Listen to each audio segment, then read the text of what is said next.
예배 나오신 분들을 환영하고 축복합니다. 네, 오늘은 2021년 추수감사 주일로 예배를 드립니다. 추수감사절에 많은 요령이 있지만 우리가 기억해야 될 것은 주님께서 또 우리를 한 해 동안 돌보시고 우리를 기억하시고 또 우리와 이 한 해 동안 우리의 삶 가운데 그 크신 은혜를 주신 것을 우리가 기억하기 원합니다.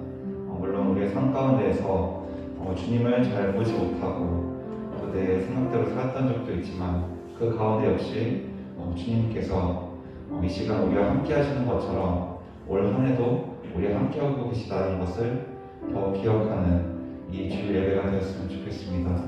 이 복된 주일 우리가 바라볼 것은 주님 한 분만임을 우리가 다시 기억하며 이 시간 나의 생각과 또 나의 그런 걱정거리들과 나의 고민거리들 또한 주님을 바라보지 못하는 것들을 다 내려놓고 이 시간 우리가 잠잠히 주님을 바라보며 나아갈 수 있는 이 예배의 시간이 되었으면 좋겠습니다. 다 같이 찬양하며 예배를 시작하겠습니다.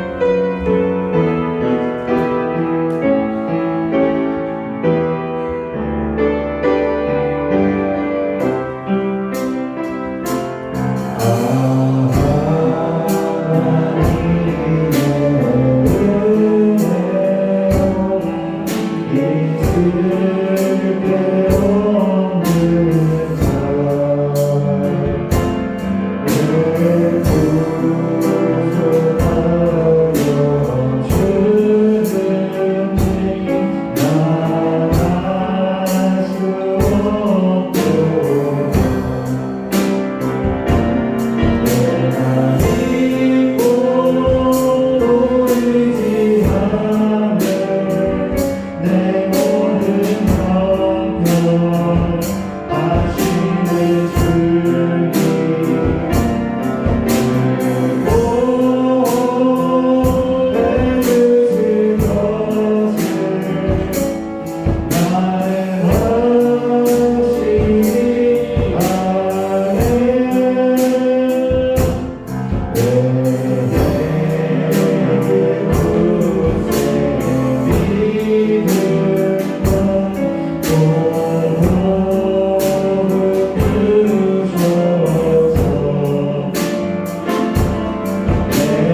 사랑은 정말 나의 생각과 또 같이 올 때도 있지만 또 내가 생각하지 못한 대로 우리 삶에 그 사랑이 부어집니다. 그 가운데서 우리는 많은 은혜를 누리고 또 주님에 대해서 다시 알아갑니다. 우리가 이 주님을 알아갈 때 나의 생각과 또 나의 안에 머무는 하나님이 아닌 정말 내가 감당할 수 없고 나의 생각을 벗어나신 하나님을 우리가 온전히 받아들일 수 있는 그런 우리가 되었으면 좋겠습니다. 다 같이 그 크신 하나님의 사랑 찬양하시겠습니다.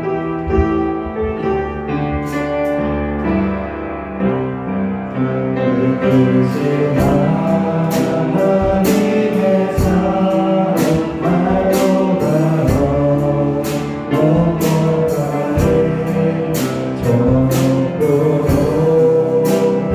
별을 넘어 이 밤 동안 생명이네. 죄와 영원 구하여 그 아들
하나님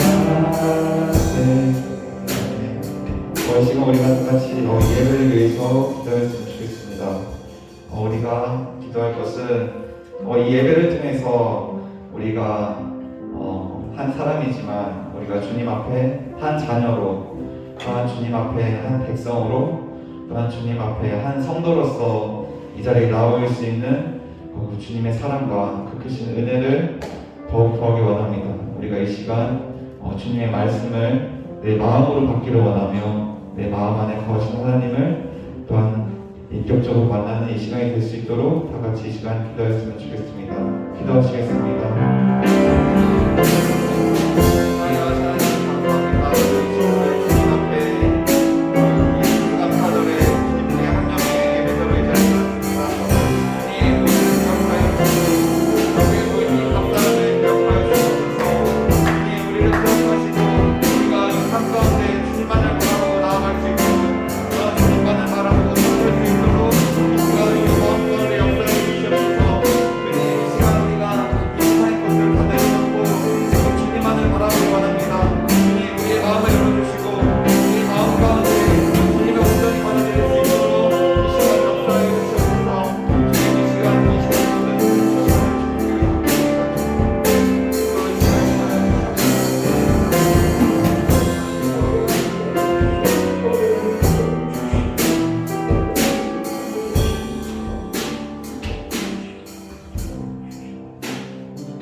참으려 많으신 아버지 하나님 감사합니다. 오늘도 주님께서 우리를 사랑하여 주셔서 이렇게 주님의 자리에 나와 예배 드리며 그리고 우리의 믿음의 고백이 신앙의 고백을 드릴 수 있도록 인도하여 주신 것 감사합니다. 주님 앞에 나온 것 어떤 우리의 자격이나 공로가 있어서 나온 것이 아니라 예수 그리스도의 보혈의 십자가의 은혜를 말미암아 하나님의 자녀가 되었고 의의 자녀가 되었고 그리고 천국 백성이 되었고 그리고 또한 아버지 하나님의 은혜 가운데 거하여 됐음을 이 시간 고백하면서 주님 앞에 나아갑니다. 아버지 하나님 오직 우리들의 생각들, 의지들, 어떤 우리들의 신념, 우리들의 경험을 다 내려놓게 하시고 이 시간 우리 주 하나님 예수 그리스도의 그 지극하신 사랑 가운데 거하면서 아버지 하나님의 은혜를 우리 모두가 함께 누려받고 이 시간 우리의 마음속에 있었던 좌절과 낭만과 그리고 아픔과 상처들 그리고 악한 모든 것들이 목숨을 받고 떠나가게 하시고 우리 주님을 영접함으로 인하여서 우리의 마음속에 주님께서 주시는 기쁨과 담대함과 견고함과 주님께서 주시는 은혜가 가득 찬 그런 아름다운 역사가 이 예배를 통해서 일어날 수 있도록 소원하오니 은혜를 우리에게 베풀어 주시옵소서. 그래서 예배를 드리고 다시 우리들의 각각 삶의 초소로 나아갈 때 하나님께서 나를 사랑하시는 확신 가운데 거하여서 세상에 나아갈 때 아버지 하나님 힘과 의지와 용기를 가지고 다시 세상에 나아가 승리하는 우리 권속들 될 수 있도록 이 예배를 통해서 하나님 축복해 주시고 함께하여 주시옵소서. 아버지 하나님 자료를 돌아보는데 많은 우리 지체들 나오지 못했습니다.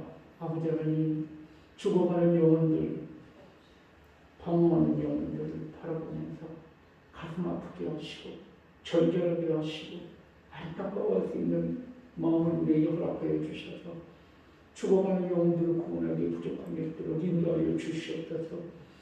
우리 좋은 비전교회를 통해서 하나님의 나라가 확장되기를 원합니다. 아버지 하나님 이 시간 우리의 예배가 죽어가는 많은 영혼들을 구원하는 축복의 예배가 될 수 있도록 이 예배를 통해서 역사해 주시옵소서. 오늘 나오지 못한 권속들 다음 주에는 모두 다 함께 나와 예배 드릴 수 있도록 그들 위해 하나님의 긍휼하심을 내리워 주시옵소서. 이 모든 말씀 예수 그리스도의 이름으로 간절히 기도드립니다. 아멘. 사도신경도 신앙으로 보겠습니다. 전하사 천지를 만드신 하나님 아버지를 제가 믿사오니 그 외아들 우리 주 예수 그리스도를 믿사오니 이는 성령으로 임재하사 동정녀 마리아에게 나오시고 본디오 빌라도에게 고난을 받으사 십자가에 못 박혀 죽으시고 장사기 사흘 만에 죽은 자 가운데서 다시 살아나시며 하늘에 오르사 전능하신 하나님 우편에 앉아 계시다가 저리로서 사는 자와 죽은 자를 심판하러 오시리라. 성령을 믿사오며 거룩한 공예와 성도가 서로 교통하는 것과 죄를 사하여 주시는 것과 몸이 다시 사는 것과 영원히 사는 것을 믿사옵나이다. 아멘. 우리 일어서신 채로 찬송가 21장 하나님 앞에 찬송가 21장으로 영광을 올려드리겠습니다.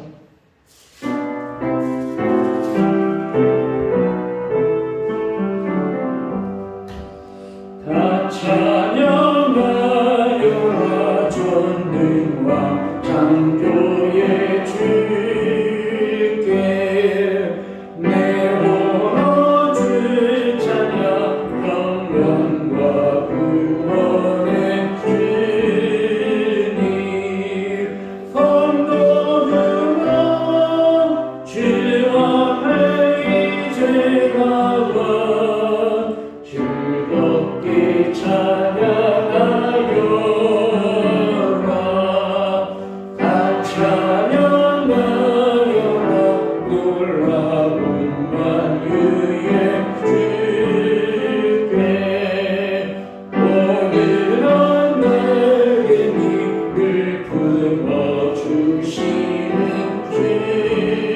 주님 성도들아 주님의 뜻 아래서 내 소원 다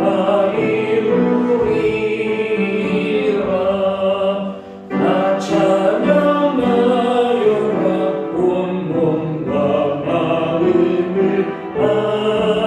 바쳐 이 세상 만물이 주 앞에 다 나와 찬양 성도들아 기쁘게 소리 높여 영원히 찬양하여라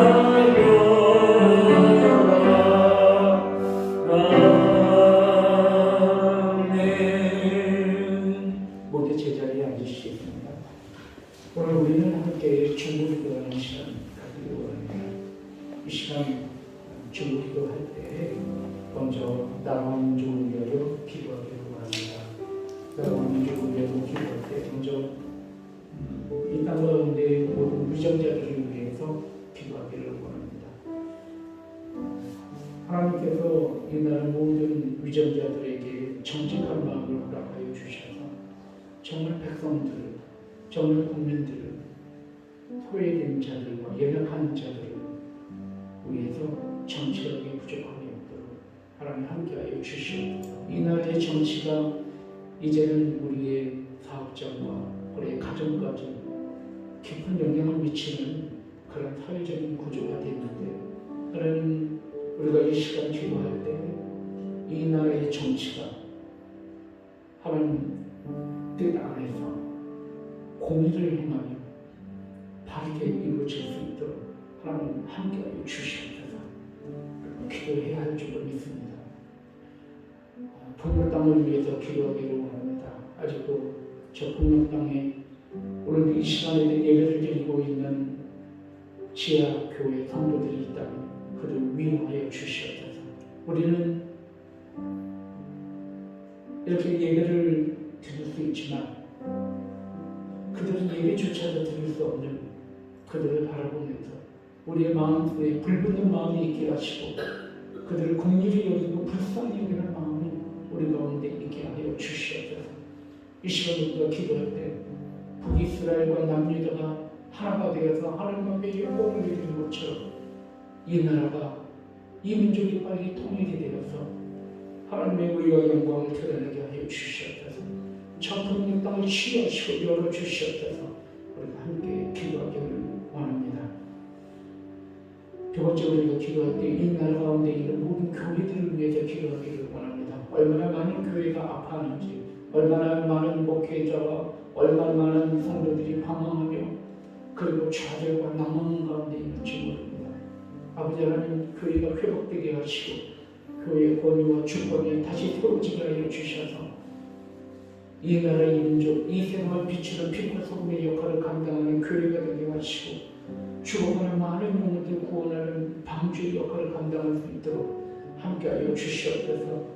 교회 가운데 복음이 진리가 무너지지 않게 하시고 다시 세워질 수 있도록 교회 가운데 십자가가 세워지고 교회 가운데 예수 그리스도의 모습이 휘어엎을 수 있도록 하나님 함께하여 주시옵소서. 우리 모두가 주님 앞에 함께 무릎 꿇고 회개하게 하시고 새로워지는 역사가 이 코로나를 통해서 더욱 일어날 수 있도록 인도하여 주시옵소서 기도하기를 원합니다. 마지막으로 세 번째 우리 처음 비전교회를 위해서 기도할 때에 얼마나 많은 자리가 비어있는지 모릅니다.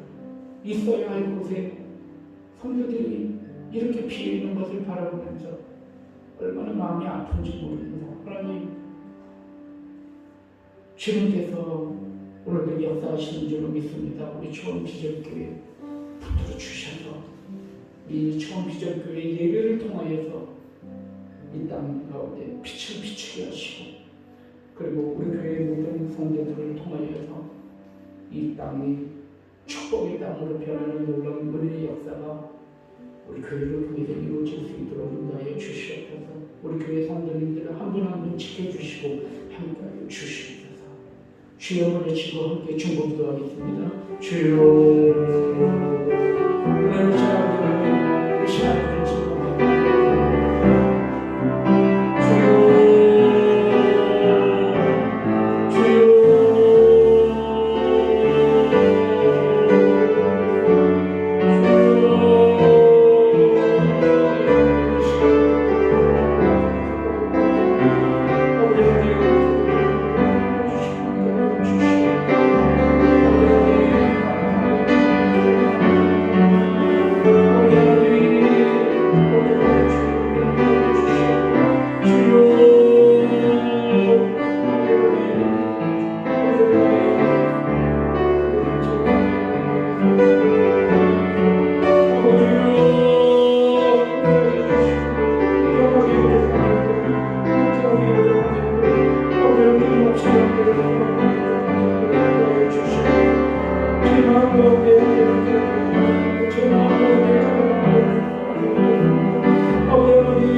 아버지 하나님, 간절한 마음으로 기도했습니다. 이미 이루신 줄로 믿고 기도하였사오니 역사해 주시옵소서. 이 모든 말씀 예수 그리스도 이름으로 간절히 기도 올려옵나이다. 아멘. 하나님께서 오늘 우리에게 주시는 말씀을 함께 보도록 합니다. 함께 말씀을 볼 때에 우리 로마서 5장 1절에서부터 5절까지 말씀을 드리겠습니다. 하나님께서 오늘 우리에게 주신 말씀을 로마서 5장 1절에서부터 5절까지 제가 먼저 한 절 읽고 여러분 한 절 읽고 그리고 맨 마지막 절은 다 함께 읽기 원합니다. 그러면 제가 먼저 5장 1절 읽겠습니다. 그러므로 우리가 믿음으로 의롭다 하심을 받았으니 우리 주 예수 그리스도로 말미암아 하나님과 화평을 누리자. 또한 그로 말미암아 우리가 믿음으로 살기는 이 은혜에 들어감을 얻으며 하나님의 영광을 바라고 즐거워하느니라. 다만 이뿐 아니라 우리가 환난 중에도 즐거워하나니 이는 환난은 인내를 인내는 연단은 소망을 이루는 줄 압니다. 함께 소망이 우리를 부끄럽게 하지 아니하면 우리에게 주신 성령으로 말미암아 하나님의 사랑이 우리 마음에 부어가 되리니 아멘. 말씀 전하기 전에 잠시 기도하겠습니다. 하나님 감사합니다. 오늘도 주님께서 우리에게 귀한 말씀을 허락해 주셔서 이렇게 함께 말씀을 받습니다.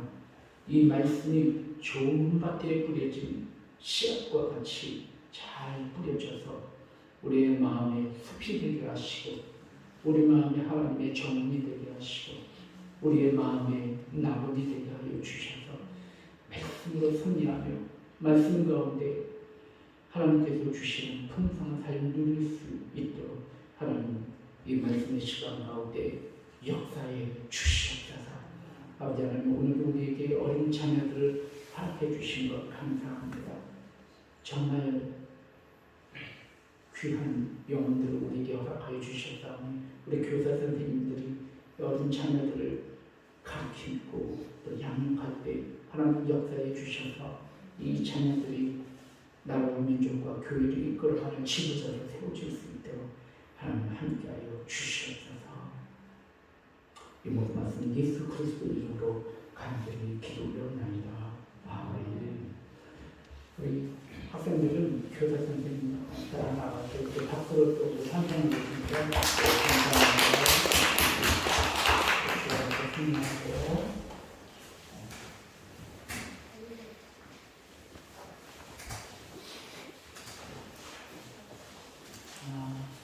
우리 여러분과 함께 인사 나누는 시간 가지고 원합니다. 인사하실 때 주님의 이름으로 사랑합니다. 앞뒤로 인사하시면서 일주일 만에 뵙고시는데 주님의 은혜 가운데 승리하세요. 사랑합니다. 인사드립니다. 시작. 주님의 은혜 가운데 승리하세요. 네, 사랑합니다. 아멘. 우리 수림 양은 수능 시험을 봤죠? 네. 잘 봤죠? 네, 각자 한 주간 동안 많은 일이 있었을 텐데 그런 가운데서도 밝고 건강한 모습으로 만날 수 있어서 너무 반갑고요. 오늘도 말씀을 통해서 우리에게 베풀어 주신 하나님의 은혜를 함께 나누는 그런 귀한 시간입니다.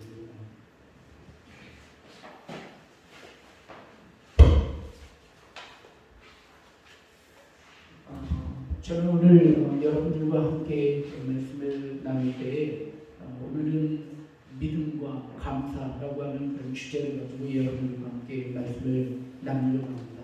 오늘 이렇게 앞에 보니까 추수 감사절이기 때문에 이렇게 과일과 야채들이 이렇게 앞에 데코레이션 되어 있는 것을 보게 됩니다. 근데 오늘 맞습니다. 오늘은 추수 감사절입니다. 그래서 오늘 여러분들과 함께 감사에 대한 메시지를 나누려고 하는데 감사와 함께 믿음에 대해서도 함께 말씀을 나누려고 해요. 왜냐하면 믿음이라고 하는 것은 감사하는 삶을 낳기 때문에 그렇습니다. 그래서 이 사람이 정말 믿음이 좋은 사람인지 이 사람 안에 정말 믿음이 있는지를 알 수 있는 척도는 그 사람의 삶 가운데 감사가 있는지 없는지를 보면 이 사람이 과연 정말 믿음이 있는 사람인지 없는지를 우리가 알 수 있기 때문입니다.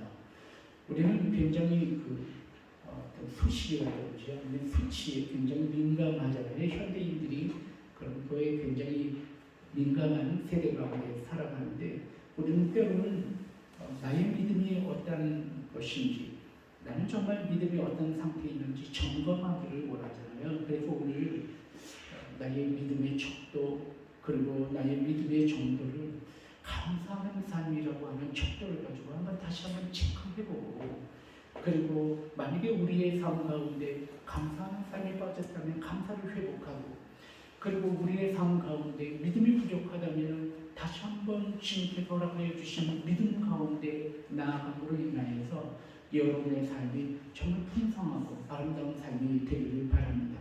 오늘 이 앞에 놓여있는 이런 풍성한 아름다운 열매처럼 1년 동안 열심히 노력하여서 아름다운 열매를 얻는 것처럼 여러분의 삶도 노력하는 것만큼 애쓰는 것만큼 큰 아름다운 결실을 맺어서 풍성한 은혜 가운데 승리하실 수 있는 여러분들을 주님의 이름으로 축원드립니다. 오늘 저는 여러분들과 함께 말씀을 나눌 때 말씀에 먼저 이 말씀을 우리가 이해하기 위해서 말씀의 몇 가지 배경들을 우리가 함께 먼저 이야기를 나누려고 합니다. 오늘 이 로마서 말씀은 사도 바울이 쓴 서신서입니다. 이 사도 바울이 제3차 전도 여행 때 고린도라고 하는 지역에서 사역을 할 때 썼었던 편지가 오늘 이 로마서입니다. 이 로마서라고 하는 것은 로마 교회에다가 쓴 편지예요.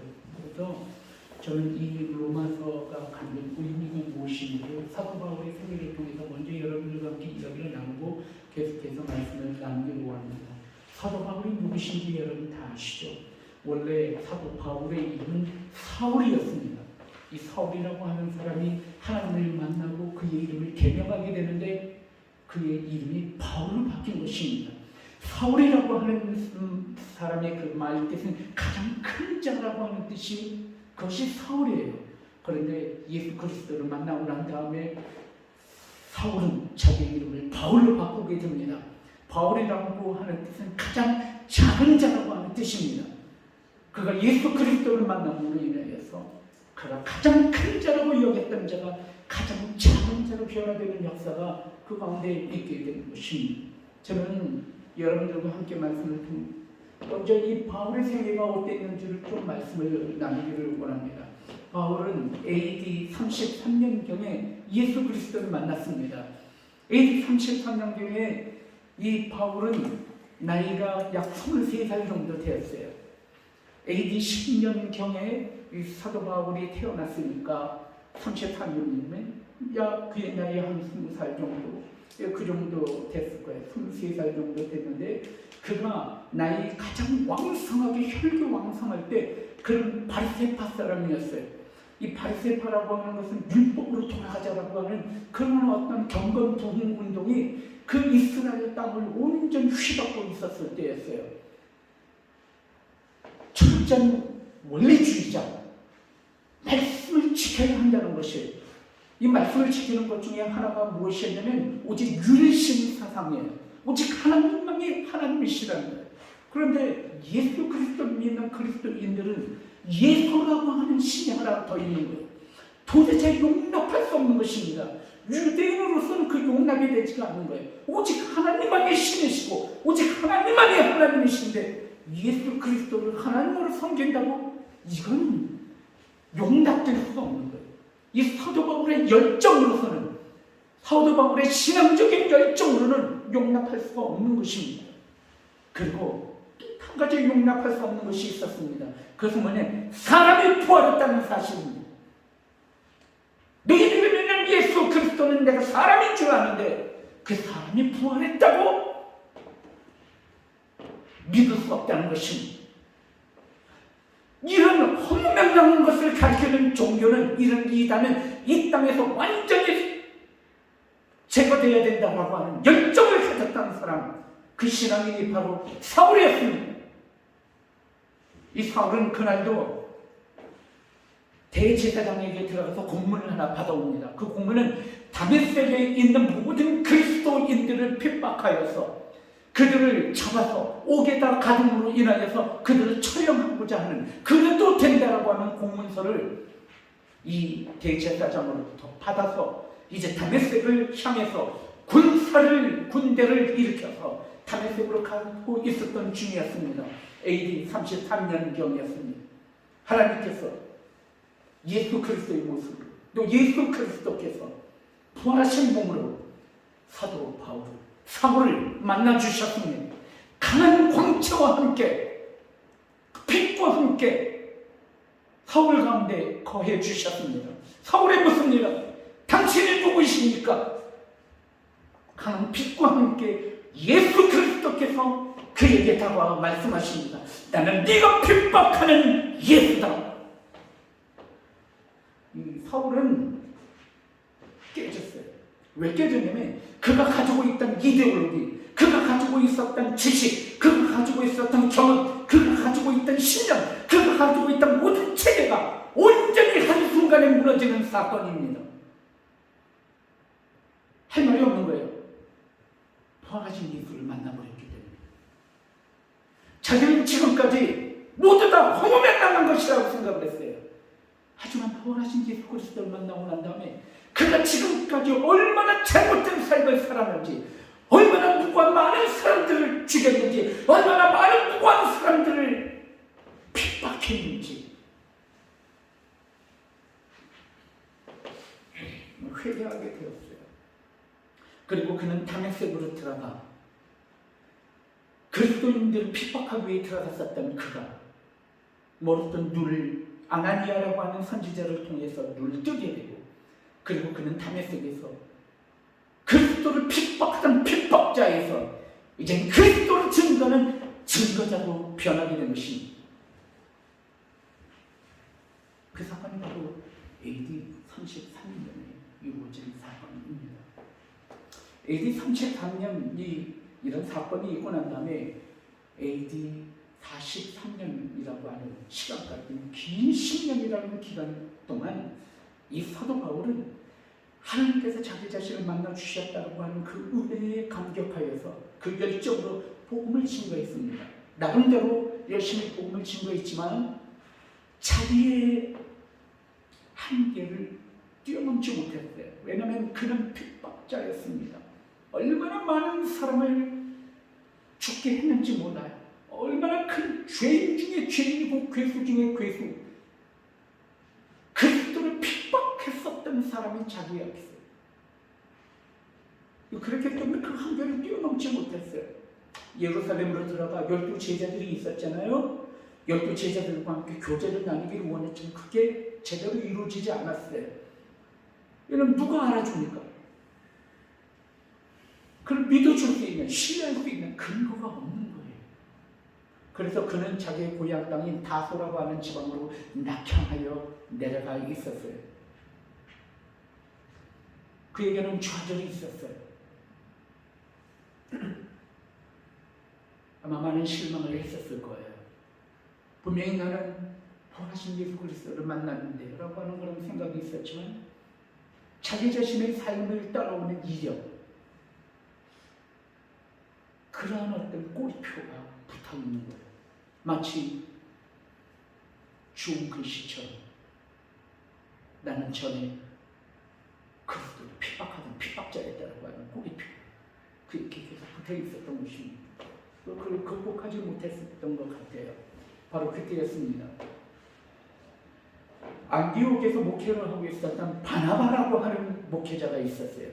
바나바는 사울을 기억하고 있었어요. 그가 다메섹에서 예수 그리스도, 부활하신 예수 그리스도를 만났고 그가 예수 그리스도를 얼마나 사랑하는지를 기억하고 있었어요. 그래서 바나바는 다소의 낙향에 있는 사도 바울을 불러들였어요. 그래서 그와 함께 안디옥에서 목회를 할 때 엄청나게 큰 부흥의 역사가 일어났음을 사도행전을 통해서 우리는 목격을 하게 됩니다. 그리고 4년이라는 세월이 흘렀어요. 바나바와 사울이 안디옥에서 함께 목회함으로 인해서 큰 부흥을 이루게 되었고, 비로소 안디옥 교회에서 예수 그리스도 믿는 모든 사람들을 그리스도인이라 칭하였다라고 하는 그 그리스도인이라고 하는 말 자체가 안디옥 교회에서 사도 바울과 바나바가 함께 목회하면서 이루어낸 그런 역사가 그리스도인, 크리스찬이라고 하는 그런 이름이 안디옥 교회에서 생기게 된 것이라는 복음의 역사죠. 아까도 말씀드렸지만 43년경에 바나바가 불렀다고 그랬죠. 그리고 4년이 지난 47년이라고 하는 47년에 드디어 여러분들이 너무나 잘 아시는 바나바와 사울이 함께 전도 사역을 떠났던 1차 전도 여행이 47년에 이루어진 것입니다. 여러분 아시죠? 1차 전도 여행, 2차 전도 여행, 3차 전도 여행을 통해서 소아시아 지방, 즉 터키 지방과 그리고 또한 그리스 지방 모두 다 이 사도 바울의 어떠한 전도 사역을 통해서 많은 교회들이 세워진 것입니다. 이 3차 전도 여행은 사도 바울의 마지막 전도 여행이었는데 이 3차 전도 여행 때 고린도라고 하는 지역을 마지막 기점으로 해서 예루살렘 땅으로 돌아오게 됩니다. 이 고린도 지역에 있었을 때 쓴 서신서가 로마서예요. 이 로마서가 쓰여졌을 때는 언제였냐면 AD 57년경이에요. 아까 말씀을 드렸지만 아까 말씀을 함께 드렸지만 그가 47년에 첫 번째 사역을 시작을 했다고 했잖아요. 그리고 10년이라는 세월이 지난 것입니다. 이렇게 10년이라고 하는 세월이 지나고 난 다음에 그가 어떻게 됐어요? 이제 이 고린도라고 하는 그런 지역에서 서신서를 쓰게 되었습니다.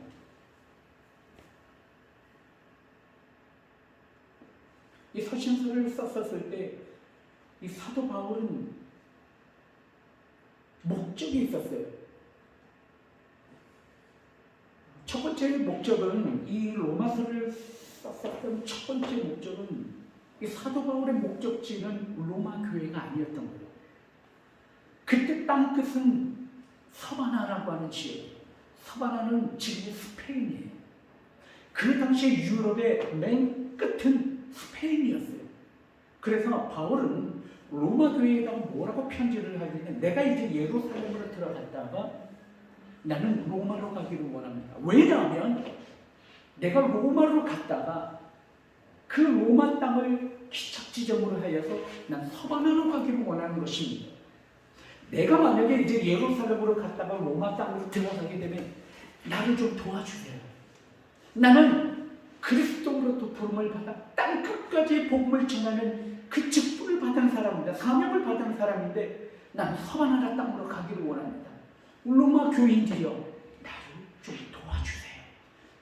그 편지 서신서를 쓴 목적이 그런 목적 때문에 로마서를 또한 쓴 것입니다. 두 번째 목적이 있어요. 사도 바울은 직감했어요. 사도 바울은 뭔가 예견했던 것 같아요. 무엇을 예견했냐면 이 3차 전도 여행이 끝나고 난 다음에 어떻게 될 것이라는 큰 핍박이 있을 것이라는 걸 예견했던 것 같아요. 물론 정말 그렇습니다. 사도 바울은 예루살렘에 들어갔을 때 로마로 압송되어서 죄인의 신분으로 로마에 가게 됩니다. 그리고 사도 바울은 이 로마에서 복음을 전하다가 네로의 큰 핍박이 이 AD 64년에 이 로마가 온전히 3분의 1이 불이 타버리게 되잖아요.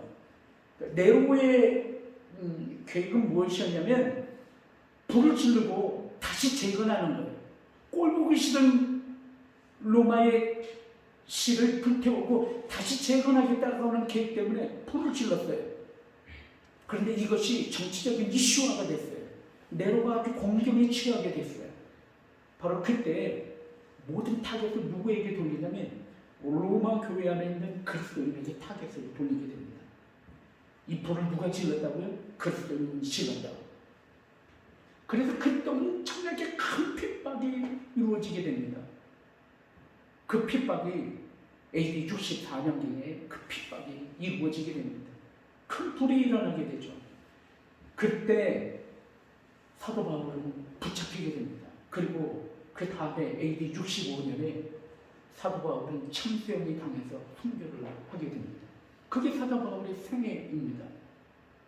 그런데 사도 바울은 이 고린도라고 하는 지역에서 예루살렘으로 들어갔다가 다시 로마로 가게 되면 어떤 그런 대단한 그런 핍박이 있을 것이라는 걸 예견했기 때문에 로마 교인들에게 편지를 쓸 때에 내가 핍박을 받는 것처럼 앞으로 네로에 의해서, 네로 황제에 의해서 온전히 로마에 있는 교회가 큰 핍박이 일어날 것을 뭔가 바라보면서 예견했던 것 같아요. 그래서 이 로마서를 쓴 목적이 무엇이냐면 앞으로 일어날 핍박에 대해서 로마 교회가 어떻게 하면 이 핍박을 이겨내고 승리할 수 있는지 그들을 위로하며 격려하고자 로마서를 쓴 것이에요. 저는 오늘 이 말씀을 바라보면서 오늘 동일하게 우리에게도 이 말씀을 하나님께서 사도 바울이 쓴 로마서를 통해서 우리에게도 이야기하고 있다는 사실을 고백하게 되는 것입니다. 코로나라고 하는 상황을 보면 대단하다고 하는 생각이 정말 들었죠. 사실 코로나 때는 오히려 더 간절하고 애절하잖아요. 절절하잖아요. 예배를 드려야 하는데, 우리가 복음을 지켜야 하는데, 우리가 교회를 지켜야 하는데 라고 하는 마음 때문에 더 절절하고 애절한 거예요. 그런데 코로나가 풀리고 난 다음에 더 큰 문제가 있는 거죠. 왜냐하면 2년 동안 교회 안 나와도 되니까. 2년 동안 교회 안 나와도 예배를 드리지 않아도 불편함이 없었으니까. 굳이 그렇게 예배를 우리가 드려야 하는가? 굳이 우리가 그리스도인이야 하는가? 라고 하는 생각이 만연되게 우리 가운데 있게 되는 거예요. 코로나 때문에 오히려 은혜예요. 코로나 이유가 문제인 거예요. 코로나가 얼마나 큰 광풍인지 몰라요. 사도 바울은 앞으로 로마 교회에 일어날, 아니 이 땅 가운데 온 땅 가운데 일어날 대핍박을 바라보면서 오늘 이 로마서를 로마 교회에다 쓰고 있는 거예요. 그것은 마치 사도 바울이 이 시대의 이 땅 가운데 이 코로나 시대를 살아가고 있는 우리에게 어쩌면 동일하게 쓰고 있는 편지다라고 하는 생각이 들어지는 것입니다. 여러분 이 말씀을 받으십시오. 여러분 정말 이 말씀을 받아서 로마 교회가 믿음을 끝까지 붙잡고 견고하게 흔들리지 않음으로 인하여서 AD 313년에 콘티넨탈 대제에 의해서 로마가 온전히 국교화되어서 로마 땅을 통하여서 온 세상을 구원받는 복음이 증거되는 놀라운 역사가 이루어지는 것을 보게 됩니다. 할렐루야. 여러분 로마 교회의 승리입니다. 사도 바울의 승리입니다. 당시 로마는 세상을 지배하던 나라예요. 그들의 전차가 로마에서부터 세계로 뻗어가는 그런 모든 길이 로마에서부터 시작이 됐어요. 모든 길은 로마로라고 하는 그런 말이 이루어진 거예요. 전차가, 그들의 군대가, 그들의 권력이 이 전차길을 통해서 세상으로 퍼져나갔는데 로마가 복음화됨으로 인하여서 온 세상으로 그 길을 따라서 복음이 증거되는 역사가 일어난 거예요. 놀랍지 않습니까, 여러분? 이 일이 어떻게 이루어졌는가? 그것은 끝까지 복음을 붙잡고 승리했었던 그 환난과 핍박과 여러 가지 박해 가운데서도 믿음을 붙잡고 승리하였던 로마 교인들에 의해서 그 놀라운 역사가 일어났다는 것입니다. 그리고 그 근간에는 이 로마서가 있는 것입니다. 저는 이 말씀을 현대 살아가고 있는 이 코로나 시대에 살아가고 있는 우리 성도들이 받았으면 좋겠어요. 이 말씀을 우리 끝까지 승리합시다. 우리 끝까지 견딥시다. 우리 끝까지 이겨냅시다. 그래서 하나님께서 우리를 통해서 무엇을 이루기를 원하시는지, 우리를 통해서 하나님께서 무엇을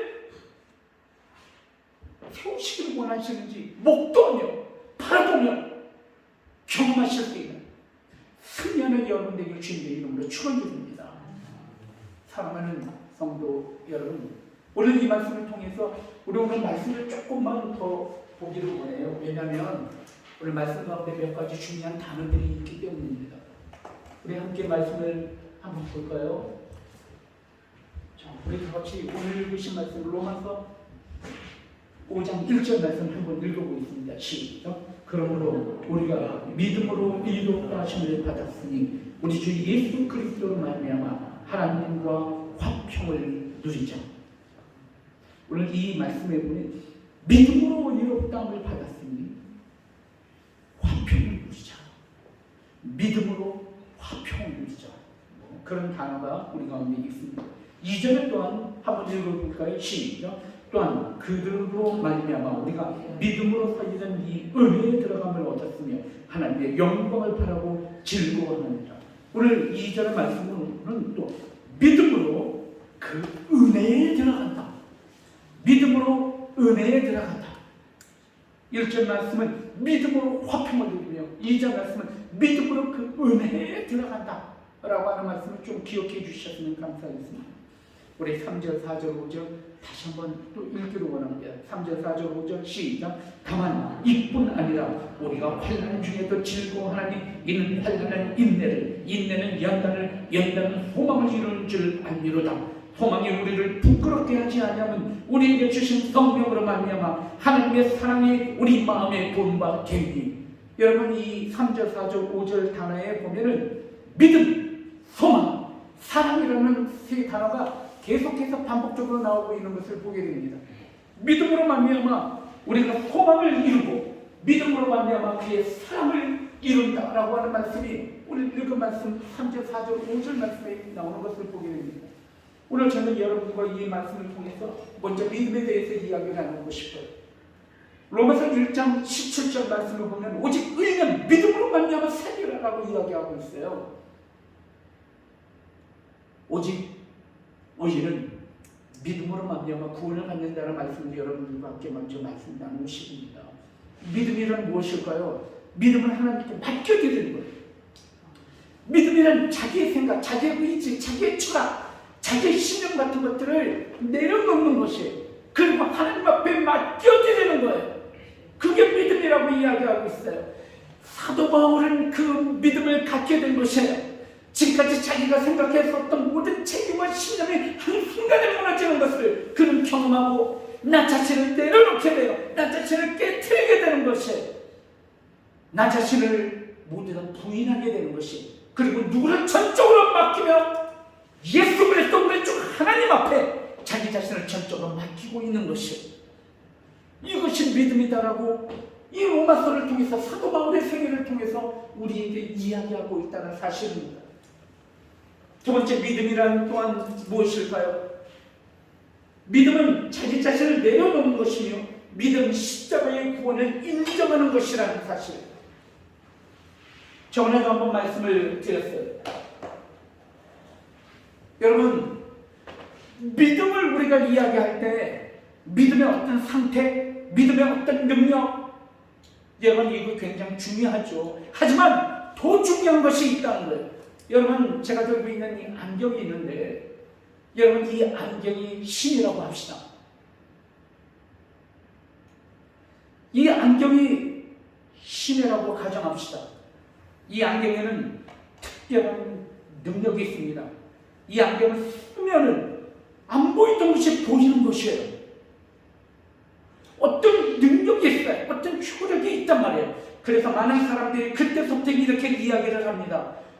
저것을 쓰니까 정말 잘 보이게 돼. 그렇다면, 그런 능력이 있다면 병도 고쳐주고, 그런 능력이 있다면 우리에게 재물도 허락하여 주시고, 그런 능력이 있다면 좋은 사람들 만나게 해주시고, 그런 능력이 있다면 우리 마음도 평안하게 할 수 있을 거야 라고 생각하면서 이 안경을 신으로 섬기기 시작하는 것입니다. 무엇인가 의지하게 됩니다. 이 안경을 의지하게 되는 거예요. 그리고 이 안경에다가 자기 자신을 맡기게 됩니다. 편안해지는 것이죠. 뭔가 믿을 수 있다는 사실 때문에 편안해지는 것이에요. 세상에 있는 모든 종교가 그렇단 말이에요. 그런데 한번 정말 여러분에게 묻고 싶습니다. 이 안경이 여러분을 구원할 수 있냐는 거예요. 이 안경이 가지고 있는 효력 때문에 이 안경이 내 삶을 정말 구원할 수 있냐는 거예요. 안경은 안경일 뿐인 거예요. 우리는 믿음을 설명할 때 정말 중요한 것을 한 가지 잊어버리면 안 되는 것이 있어요. 그건 무엇을 믿느냐는 거예요. 이게 정말 중요해요. 무엇을 믿느냐? 우리가 믿는 것은 그리스도의 십자가를 믿는 것이에요. 하나님께서 우리를 사랑하시기 위하여, 우리를 구원하시기 위하여 예수 그리스도를 통하여 이 땅의 모든 죄인들을 구원하시고 죄를 용서하셔서 영원한 소망 가운데 나아가게 하신 하나님께서 우리를 위하여 허락하신 예수 그리스도의 십자가, 그것을 우리는 믿는 거예요. 믿으시면 아멘. 여러분, 이거 정말 기억하셔야 되는 거예요. 누군가가 이야기합니다. 뭐 하나 믿음 생활하면 돼. 불교든 이슬람이든 뭐든 남녀고론 되기든 뭐 하나만 믿어. 신앙생활하면 좋은 거야. 맞아요. 안 믿는 것보다 낫습니다. 하지만 그것으로 구원받을 수 없는 진리는 하나님 거야.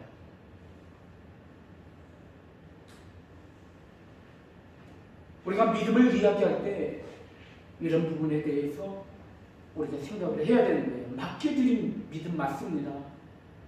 믿음을 통해서 능력을 받는 건 맞습니다. 하지만 무엇을 믿느냐가 참 중요하다는 거예요. 사도 바울은 오늘 예수 그리스도를 통하여서 하나님 앞에 나아감에 대해서 이야기하고 있는 거예요. 사도 바울은 하나님을 믿었다니까요. 철저히 유대교의 신봉자였다니까요. 그런데 하나님과 원수되는 자였어요. 왜냐하면 하나님께서 예수 그리스도를 통해서 이 땅을 구원하시는 하나님의 계획, 하나님의 그 구원과 배치되어서 그것과 싸우는 사람이었기 때문에 그래요. 무엇을 믿느냐가 중요한 것이에요. 그래서 오늘 사도 바울은 예수 그리스도를 믿는 믿음으로 말미암아 은혜에 들어가고, 믿음으로 말미암아 사랑에 거하며, 믿음으로 말미암아 그의 의에 거한다, 화평케 된다라고 말씀을 하고 있는 것입니다. 로마에 있는 모든 교인들이 앞으로 큰 핍박이 일어날 텐데 어떻게 하면 로마 교인들이 승리할 수 있을까? 끝까지 믿음을 버리지 않고 견고하게 서서 313년에 일어났었던 로마의 국교화를 통하여서 온 세상에 복음이 증거되는 놀라운 역사가 어떻게 하면 이루어질 수 있을까? 물론 사도 바울은 그런 것까지 다 얘기는 하지 않았지만 어떻게 하면 승리할 수 있었을까? 그것은 다른 믿음을 그들에게 가르치는 거예요. 그래서 로마서가 굉장히 교리서와 같은 성격을 가지고 있는 거예요. 무엇이 정말 옳은 것인지, 무엇을 정말 우리가 믿어야 하는 것인지, 의가 무엇이며 구원이 무엇이며 은혜가 무엇인지에 대해서 사도 바울은 끊임없이 로마 교인들에게 이 장장한 분량을 가지고 로마서를 쓰고 있는 거예요. 그게 너무나 중요하기 때문에. 사랑하는 성도 여러분, 우리가 믿는 하나님은 그런 하나님, 예수 그리스도를 이 땅에 보내주셔서 누구든지 주를 믿으면 멸망치 않고 영생을 얻게 하려 하시는 그 그리스도의 십자가를 우리에게 베푸신 그 하나님, 우린 그 하나님을 믿는 거예요. 그래서 로마 교인들은 끝까지 견딜 수 있었던 거예요. 오늘 말씀을 보면은 이런 말씀들을 우리에게 하고 계셔요. 오직 의인은 믿음으로 은혜를 누립니다. 하나님의 자녀가 되는 권세를 누리게 되고 하나님의 영광에 참여하고 하나님의 사랑 가운데 거하게 됩니다. 그런 말씀 여러분들과 나누실 거예요. 의인은 믿음으로 말미암아 은혜를 누린다는 것이에요. 여러분, 은혜를 받아야 돼요. 여러분, 은혜를 누리지 못하면 신앙생활을 하지 못해요. 은혜를 누리지 못하면 신앙생활 재미없어요. 힘이 없어요, 힘이. 하나님의 은혜는 어떤 것이 하나님의 은혜입니까? 하나님의 은혜는 견고함이며 담대함이며, 그리고 하나님의 은혜는 모든 것을 참으며 모든 것을 이기며 모든 것을 견디는, 그것이 하나님의 은혜거든요. 근데 그 은혜는 예수 그리스도의 믿음을, 예수 그리스도의 십자가를 믿음으로 말미암아 그 은혜에 들어간다라고 이야기를 하고 있다는 사실입니다. 로마 교회에 큰 핍박이 이제 일어나잖아요. 일어나게 되잖아요. 하지만 그들은 네로 황제의 핍박이 있었음에도 불구하고 그들은 믿음을 지켰어요. 네로 황제가 어떻게 핍박했는지 여러분 아시잖아요. 사자를 굶기잖아요. 사자를 굶기고 난 다음에 그리고 그리스도인들을 다 붙잡아서 옥에 가둬놨다가 굶주린 사자를 원형 경기장에 풀어놓습니다. 그리고 그리스도인들 10명씩, 20명씩, 30명씩 내보내게 되는 것입니다. 사자가 어떻게 할까요? 찢는 거죠. 조각조각 냅니다. 사람들 그걸 즐겨보는 거예요. 그걸 그 당시에 로마 사람들이에요. 저걸 봐라. 너희들이 믿는 그리스도가 뭐냐? 그걸 즐기는 것이죠. 이 베드로는 원형 경기장 안에서 십자가를 세우고 거꾸로 못 박혀서 불을 태워서 죽입니다. 그렇게 해서 승리한 사람이 베드로예요. 그 당시에 네로 황제의 핍박이 얼마나 심각했고 얼마나 처참했는지에 대해서 우리에게 역사적으로 이야기하고 있는 것입니다. 그런데 그 상황 속에서도 로마 교인들은 믿음을 지켜요. 그럼 어떻게 지켰을까요? 그래서 믿음으로 말미암아 그의 영광 가운데 참여하고 믿음으로 말미암아 그의 소망 가운데 나갔고 믿음 가운데 그의 은혜를 누렸기 때문에 그런 거예요. 사랑하는 성도 여러분, 믿음으로 그 영광에 참여한다는 것은 그의 나라와 그의 의를 바라본다는 거예요. 이 땅을 살아나가면서 힘들고 어려울 게 있어요. 환란이 있고 여러 가지 어려움이 있어요. 뜻하지 않은 사고와 뜻하지 않은 사건들이 내 가운데 있을 수 있어요. 하지만 이 땅이 다가 아니라니까요. 여러분의 삶이 이게 다가 아니라니까요. 여러분의 살아있는 목적과 의미는 저 하나님의 나라에까지 연결되어 있다는 사실 제발 좀 잊지 마세요. 여러분의 호흡, 여러분의 발걸음, 여러분의 행동, 여러분의 행위 하나하나가 무의미하지 않다는 것을 정말 말씀드리고 싶어요. 우리가 어디 안에 있을 때? 예수 그리스도의 십자가 안에 있을 때. 여러분은 하나님의 구속사의 역사 가운데 초대받은 사람들이라는 거예요. 그들은 광장에 섰습니다. 사자에게 찍히고 십자가를 거꾸로 못 박혀도 그들은 감사했어요. 그들은 기쁨으로 모든 것을 감당하며 이겨냈어요. 왠지 아세요? 내가 그리스도의 십자가 안에 하나님의 영광과 그의 소망 가운데 있다는 확신 때문에 했어요.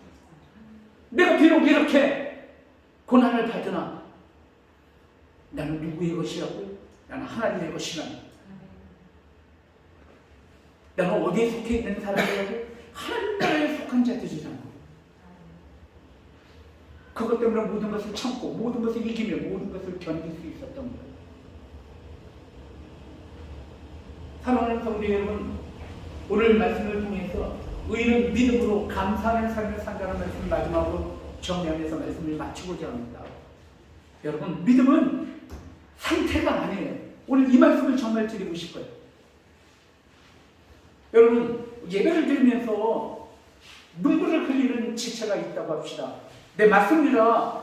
마음에 감동이 있고 마음에 어떤 깨달음이 있기 때문에 눈물을 흘리는 것이죠. 하지만 그것 자체가 믿음이 아니라는 거예요. 상태가 아니에요. 믿음은 상태가 아니라 믿음은 삶이에요. 삶. 믿음이 우리의 삶으로 구체적으로 일어날 때 그게 진정한 믿음이란 말이에요. 주님께서 말씀을 통해서 우리에게 이야기하셔요. 주의 지 하는 자마다 천국에 가는 것이 아니라 주의 뜻대로 행하는 자라야 하나님 나라에 이룰 수 있다라고 말씀하고 있기 때문입니다.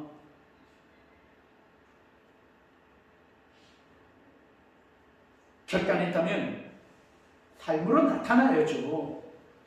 그게 진정한 믿음이죠. 사랑하는 성도 여러분, 오늘 우리에게 말씀을 통해서 이렇게 이야기하고 계심을 보게 됩니다.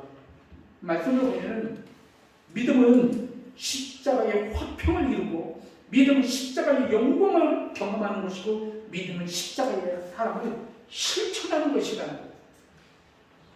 그게 믿음이라는 것이에요. 근데 이런 실천과 이런 모든 것이 억지로 되는 것인가 억지로 하는 것인가 그렇지 않아요. 왜냐하면 감사하는 마음이 있기 때문에 하는 거라는 거예요. 나 같은 죄인 살리신 그 은혜 고마워. 잃었던 생명 찾았고 광명을 얻었네.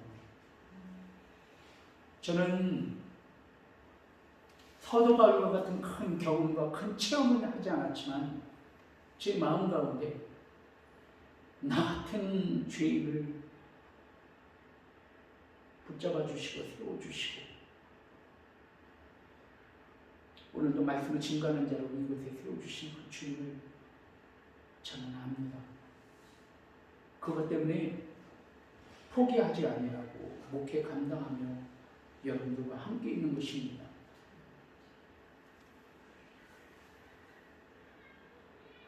그 하나님의 사랑이 경험할 때 그 사랑으로 누군가를 사랑하며 용서하는 것입니다. 그것은 억지로 뽑아내는 것이 아니에요. 흘러 넘치는 거예요. 그냥 우리의 믿음 생활이 뽑아내는 것입니까? 아니에요. 흘러 넘치는 샘과 같은 것입니다. 사랑하는 성도 여러분, 우리 안에 흘러 넘칠 수밖에 없는 이유가 뭔지 아십니까? 그것은 하나님의 사랑이 너무 크기 때문에 그런 거예요. 내 이 작은 잔으로 하나님의 사랑을 담을 수 없어서 넘치기 때문에 그런 것입니다. 하나님은 우리를 어떻게 사랑하시냐면 그 지극하신 영광을 버리고 이 땅 가운데 죄인의 몸을 오셔서 자기의 몸을 찢으시고 피와 물을 다 쏟으시면서 우리를 사랑하시는 그 사랑이 하나님의 사랑이기 때문에 그 사랑을 경험하게 되면 소망이 생기는 것이죠. 여러분은 언제 가장 행복하십니까? 사랑하는 사람과 있을 때 행복하잖아요. 안 그래요? 그런 거잖아요. 사랑의 소망이라니까요. 사랑의 은혜입니다. 그 하나님의 사랑이 너무 크다는 거예요. 그래서 넘쳐 흐르는 것입니다. 나는 할 수 없습니다. 내가 무엇을 할 수 있겠습니까? 우리는 할 수 없어요. 우리가 뭘 할 수 있어요? 우리의 신념과 의지를 믿으세요 혹시? 우리의 신념과 의지는 너무 빈약해요. 무엇하리라 이렇게 하리라라고 생각했었던 우리의 의지는 며칠 못 가서 무너져 버리겠대요. 그게 우리라는 거예요. 우리를 의지해서는 안 되는데 그래서 주님을 바라보는 것이죠. 자, 아까 말씀을 드렸지만 믿음의 척도가 감사라고 했잖아요. 그렇습니다. 저 사람이 정말 믿음이 없는가를 바라보려면 감사한 마음이 있는가, 감사하는 삶이 있는가 없는가를 보면 압니다. 나 같은 죄인 살리신 그 은혜 오늘도 믿음 생활하는 것입니다. 감사하는 것이에요. 그리고 사랑을 실천하며 화평을 이루는 것이에요. 나는 아버예요. 나는 독수리예요. 나는 일이에요.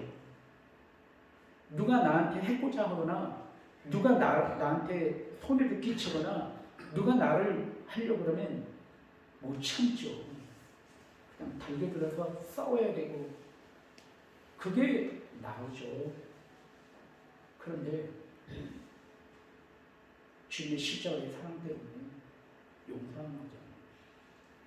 나는 못하지만 내 안에 하나님의 사랑이 있으니까 그게 넘쳐서 사랑도 할 수 있고 좀 용서도 할 수 있고 좀 푸근하고 넉넉한 마음도 가질 수 있는 거라는 거죠. 그래서 감사하게 되는 거예요. 추수감사절입니다. 오늘 감사하는 삶이 행복한 삶이에요. 감사하는 삶이 행복이에요. 행복. 다른 게 없어요. 저 사람이 얼마나 행복한가 감사가 있나 없나를 보면 돼요. 그런데 일평생 동안 우리가 부족함이 없는 감사가 우리 가운데 있다면 어쩔 거예요? 행복하잖아요. 그렇다면 그 감사의 조건을 흔들리지 않는 감사의 조건을 기억하고 있으면 되잖아요. 십자가를 바라보세요. 그러니까 제가 여러분들에게 좀 말씀드릴게요. 일평생 동안 감사해도 마르고 닳도록 감사해도 쳐 넘치는 조건이 있는데 십자가예요. 십자가. 우리가 십자가 안에 있다는 것은 감사의 조건 가운데 있다. 여러분 그래서 감사를 잃어버리지 마시고 주 안에 있다라고 하는 그 풍성함이 무엇인지를 깨달으셔서 항상 승리하시고 항상 믿음 가운데 주님의 은혜를 누리실 수 있는 여러분들 주님의 이름으로 축원드립니다. 시간 기도하겠습니다. 기도할 때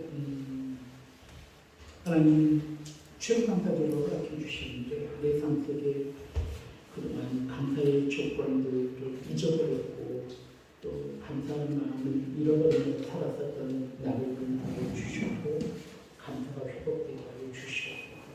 내 자신을 다시 한번 바라보면서 지금까지 나를 인도하시고 어려운 상황 속에서도 나를 여기까지 있게 하신 주님, 앞으로도 내 삶 가운데 비록 환난과 어려움이 있지만 이 모든 것을 연단으로 삼으셔서 나를 정금처럼 변화시켜 주시는 아버지 하나님의 은혜를 바라봅니다. 하나님 믿음으로 승리하게 하여 주시옵소서. 주여 한번 외치시고 곁땅에 기도를 올려드리겠습니다. 주여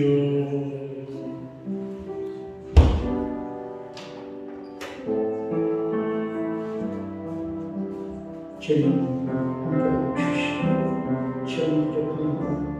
저는 대단합니다. 아버지 하나님 승리할 수 있도록 힘주세요. 믿음을 허락해 주세요. 아버지 감사합니다. 감사합니다. 감사하는 것밖에 없습니다. 감사합니다. 감사합니다. 십자가의 은혜 감사합니다. 나를 여기까지 이끌어주신 주님 감사합니다. 감사합니다. 감사합니다. 아버지 하나님 주님 알게 해주셔서 감사하고 영원한 천국의 소망을 허락해 주신 것 감사합니다. 주님을 승리하게 해주세요. 오늘 가운데 승리할 수 있도록 인도해 주시고 하나님 함께 해주시고 주님 짧은 시간이지만 적당히 기도를 올려드려서 승리하게 하여 주시옵소서. 예수님의 이름으로 기도드립니다. 아멘. 찬송가 589장 다시 한번 준비하신 예를 하나님께 올려드리겠습니다. 589장 보시면서 예를 올려드리겠습니다.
오늘 김보혜 청년 10주일을 하나님 앞에 올려드리셨습니다. 예수 그리스도의 몸된 교회를 아름답게 세워주셔서 목령으로 감사합니다. 주님 친구전대로 허락해 주셔서 진심으로 감사드립니다. 김식찬 성도님 감사합니다. 황교육 제사님 감사합니다. 그리고 황교육 제사님 성경부를 하나님께 드리셨습니다. 최고 감사한 분 김춘산 제사님, 김보혜 성도님, 박준우 장현, 김시찬 성도님, 김봉 이영사님 사모님, 목명으로 최고 감사한 분 정덕 감사님, 박태관 성도님, 이정국 감사님, 이순덕 이문지 성도님 최고 감사하게 드리셨습니다. 그리고 또한 성도님 유현지 성도님 외에 우리 모든 성도님들이 또 주의 헌금을 주장 헌금으로 각자의 이름으로 여러 헌금을 믿음의 고백으로 드리셨습니다. 드리신 성경의 축복으로 올렸습니다. 은혜로우신 아버지 하나님, 이 시간에 주님 앞에 귀한 예물을 드립니다. 이 예물은 우리에게 천국의 소망을, 세상을 이기는 능력을, 그리고 또한 하나님의 화평케 하시는 우리의 들어감을 바라보면서 이 땅 가운데 세워진 예수 그리스도의 십자가를 바라보며 귀한 예물을 드렸사오니 드린 성도들마다 하나님의 크신 축복을 내려 주시옵소서. 물질의 궁핍함 때문에 어림당하지 않게 하시고 물질의 축복을 받아 그 물질로 주님께서 기뻐하시는 많은 일을 감당할 수 있도록 물질의 축복을 30배, 60배, 100배 넘치게 부어주시고 흔들어 갚아주시옵소서. 아버지 하나님, 이 시간 또한 주님 앞에 예물을 드릴 때에 아버지 하나님 그 가정들마다 하나님께서 치유하여 주시고 회복시켜 주시고 혹시 여러 마음 가운데 아픔이 있으니까 주님께서 소망으로 그를 싸매어 또한 치유하여 주시옵고 우리에게 여러 가지 소원이 있습니다. 비전과 꿈이 있습니다. 당신의 나라와 의를 위하여 내 삶을 드리기를 원하오니 도와주시고 함께 하시고 붙잡아 주셔서 오직 하나님의 영광을 위하여 승리할 수 있도록 하나님 복의 복을 더하여 주시옵소서. 혹시 이 시간 아픈 지체들이 있습니까? 아픈 부분에 손을 얹고 간절한 마음으로 믿음으로 기도할 때 주님 악하고 더러운 모든 병마들이 더 목숨을 받고 떠나갈 수 있도록 하나님 공주를 내리고 주시옵소서. 이 모든 말씀 예수 그리스도 이름으로 축복하며 기도드리옵나이다. 아멘.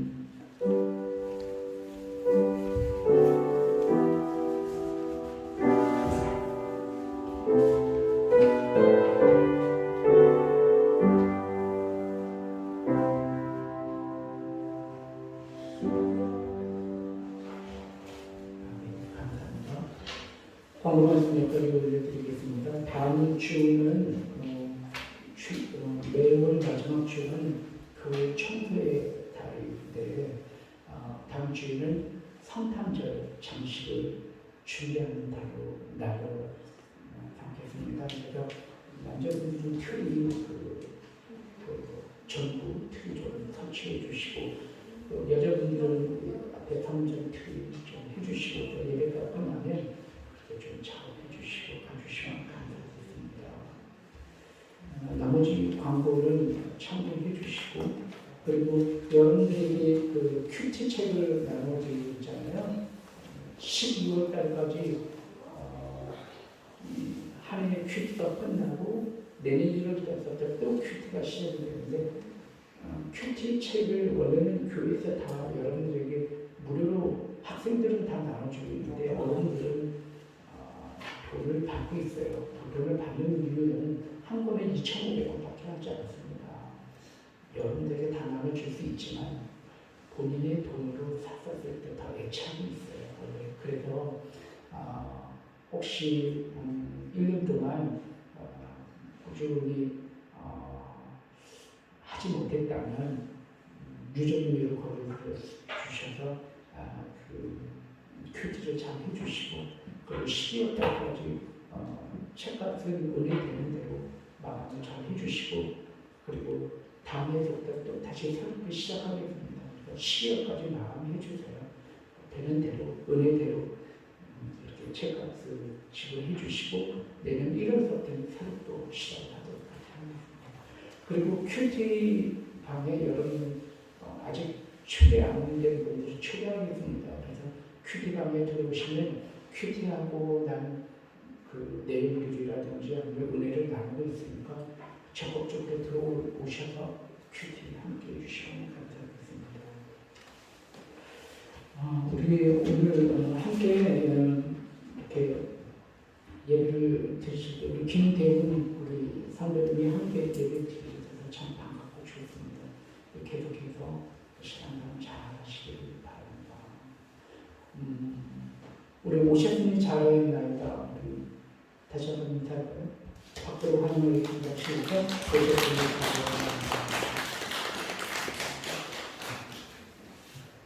잠시 기도하겠습니다. 하나님, 우리 대훈이 형제님을 위해서 기도합니다. 앞으로 남겨진 삶이 더 복되고 아름다울 수 있도록 보라 이전 것은 지나갔으니 새 것이 되었도다. 말씀 가운데 선포하오니 대훈 형제 앞으로 남겨진 더 많은 길고 오래된 삶이 더 복될 수 있도록 하나님 축복을 주시옵소서. 예수님 이름으로 기도합니다. 아멘. 다 같이 일어나셔서 우리 34장 평안을 너희에게 주노라 찬양하고 축도하고 우리 예배를 마치겠습니다. 그리고 참 우리 성호 형제가 발풋을 안 하게 해주신 것도 감사한데 성호 형제가 우리 자녀가 우리 이렇게 못 가르치고 예배드리는 너무 감사합니다. 찬양하겠습니다.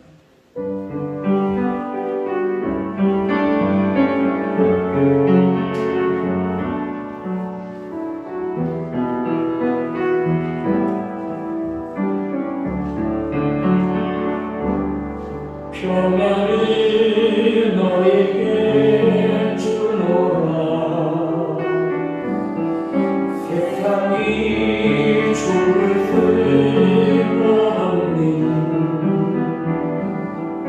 세상에 말 수 없는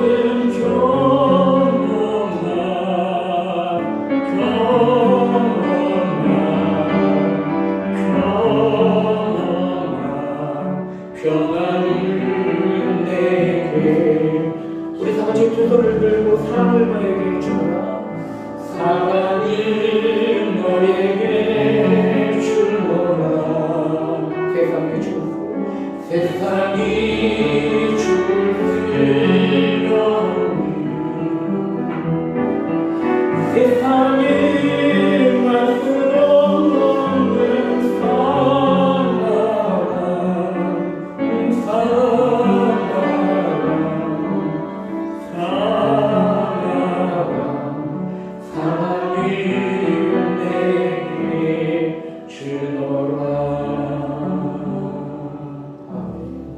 이제는 우리 주 예수 그리스도의 은혜와 아버지 하나님의 무한하신 사랑과 성령님의 역사하시고 교통하심이 오늘 말씀 따라서 믿음과 감사의 삶으로 승리하기를 결단하는 당시로 권속된 머리 위에 그 가정과 직장과 기업과 자녀 위에 이제로부터 영원히 있을지어다. 아멘. 주시옵소서. 아멘.